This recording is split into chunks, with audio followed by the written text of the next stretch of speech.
Lang tayo guys ng complex number. Solve naman natin yun guys no kapag paano ba ito simulan? Sige, preview muna. Di ba meron tayong I sa complex? So, ito equals to sa square root ng negative 1, di ba? Or I pa rin siya. Or square root of negative 1. Diba? So, kapag meron tayong I squared, ano ng value nun? Ng I squared natin? So, pag ito guys, may I squared na. I squared. So, ano na magiging ano niya? Value ng I squared natin.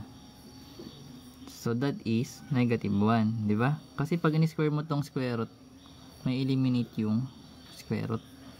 Pati yung squared. So, may negative 1 to. So, ngayon kung meron tayong I cube, ano magiging value ng I cube? So, yung negative 1, times mo siya ng I, edi magiging negative I.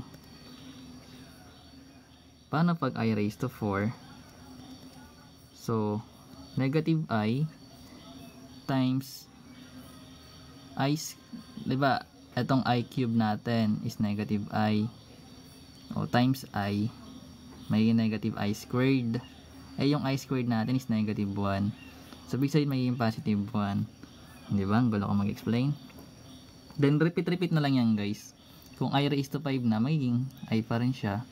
Then, 6 naman, ito, 7, 8, and so on and so forth. Ganyan siya ginagawa. Gets? Gets yun. So, number 3 na kagad. So, number 3.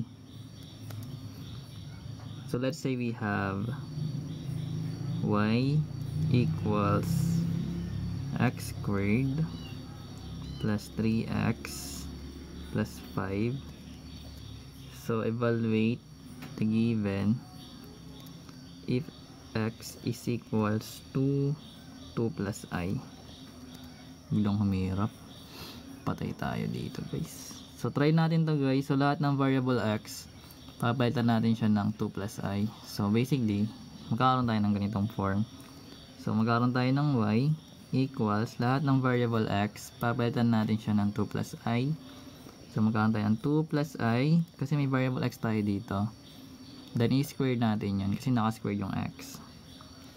Plus, yung 3. Then, meron tayong x pa dito. So, magkakaroon natin siya ng 2 plus I. Then, plus 5. Then, expand lang natin to. Distribute natin to. Then, copy yung 5. Then, combine like terms. So, kung meron tayong 2 plus I guys, times 2 plus I din yan. So, magkakaroon tayo dyan ng binomial, diba? So, pag in-expand natin yung 2 plus I na naka-squared, baling kakalabasan yan is, squared mo lang yung 2. So, 2 squared magiging 4. Then, mag-plus ka lang ng 2 times mo tong term na dalawa.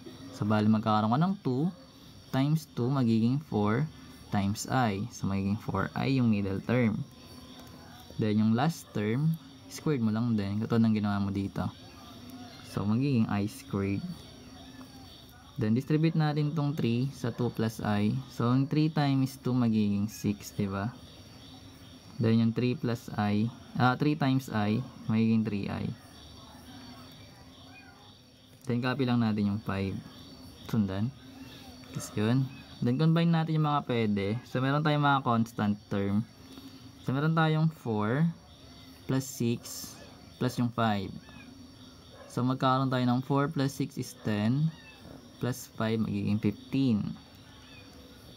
Plus, meron tayong 4i tsaka 3i.